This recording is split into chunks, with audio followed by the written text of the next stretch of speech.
All right, so I'm outside of a 2016 Honda CRV, and this is the SE model. You won't find SEs too often. The reason for it is usually they appear right before a body style change. The way to tell it's an SE, quickest way is the wheels. What this really is an LX model that they've added wheels to. When you were buying them new, it was an $800 difference, but it got you different wheels instead of a steel wheel, which most people don't find that attractive. It's badged on the back to let you know it's an SE. But I'll just walk you through the car and kind of explain what it is, right? So it's a regular key to start, so I want to make sure it's unlocked here real quick, and we'll start you at the back of the car. Now we're ready.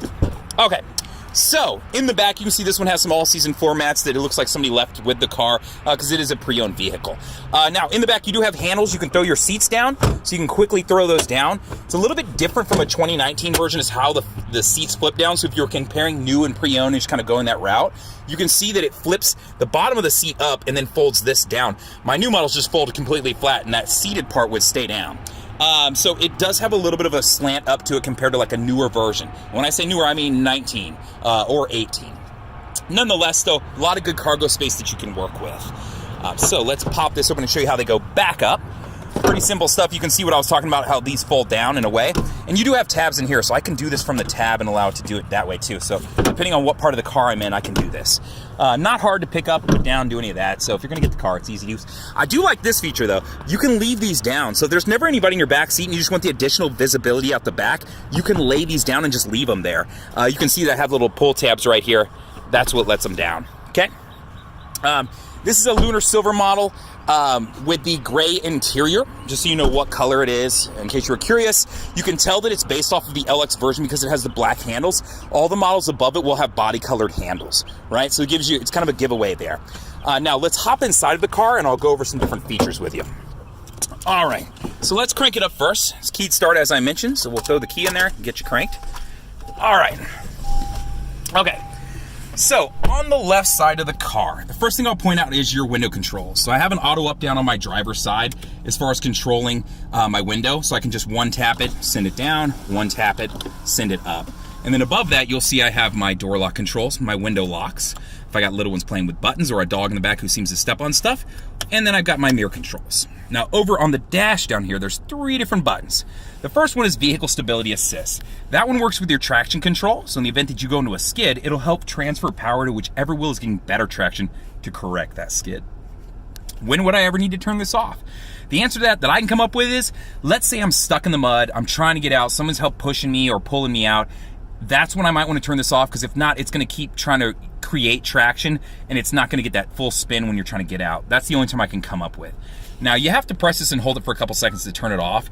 And when it's off, you'll see an orange indicator up there. So just so you can tell if it's on or off. Easiest way in case you thought you bumped it or something like that. The one next to it is my tire pressure monitoring light. So this will reset that. What that is in the event that one of my tires has low air pressure, it'll just give me an alert. It will not tell you which tire, so you're gonna have to individually check them or at least eyeball them to see, which isn't the worst thing anyway. You should probably be checking your tire pressure more than I bet you probably do. But it will give you an alert. Once you've refilled them, you can reset it using that button right there. Now the button above that is gonna be your Econ button right here. So when I engage this, you'll see a green leaf come on up here and you can see it on and off. That will improve gas mileage of the car, but in doing so, you're gonna give up some things. You're gonna give up some acceleration, and you're gonna give up the AC power in the car. So as far as air conditioning or heat, not gonna blow quite as hard. Is it noticeable? Not particularly, but it is there, so I like to bring it up. Now, moving on to the steering wheel. Over here, this is a quick jump between some menus that you'll see up here in your higher screen. So it's 4 screens, right? I'm gonna start you off, there's a screensaver right there that you can load imagery to. Then there's a clock and wallpaper. You've got your audio, and then jumping over to tripometer information, okay? So that's just a button right here, and it even shows that it has 4 windows right there. Below that, plus and minus is my volume controls. Left and right is going to jump between favorite stations. It'll jump between the next track if I have the CD going, that kind of thing. If I have Bluetooth running, same idea. Below that is my menu. So if I have my audio pulled up, it'll pull up the options that I can run out of that menu screen. So I'm going to pull the audio up so you can see it on the screen, and then when I press the button, it's going to pull up my different options to get to different things, right? So in this car, I can get to vehicle information really quick if I want oil life. Let me back out of that screen and show you again here. If I want to adjust the clock, I don't think I need to explain that, and then customizable settings. So this is going to be like door lighting. Right now it's set up to where when you hit 10 miles an hour, it'll automatically lock the doors. So that's what you're seeing right there. And then when you get out of the car, when you open your driver's side door, it'll typically open the rest. So just some different things that you can play with in here if you want to mess with that stuff, right? So you can see these things, go into them, check them out. Now below that is going to be your Bluetooth settings. So to answer a phone call, to hang up a phone call or go back, and then my voice prompts, to voice command options. So I pull this, it prompts me, who would you like to call or what would you like to do, and then I go from there. So these are triggers that you pull towards yourself, right? If you were in a new 19, they'd be buttons up on the steering wheel. So just a little bit different as far as the placement in the car. Over on the right side is your cruise control settings. As long as cruise main is on, which you'll see the green light there, it's flashing at me if it's on. Now I'm ready to set my cruise. It just essentially means it's on, but not armed. So once I get up to my speed, press set, and then cancel, resume. Those are pretty self-explanatory. I do have the plus and the minus, so I can speed it up and slow it down while I'm on cruise control. Now over here, simple light controls. You turn them on, turn them off. If you were looking for auto on-off lights, you'd want to go up to the next model in the 2016 version. And then my windshield wipers, that's the front, that's the back controls, right? Easy enough to understand there.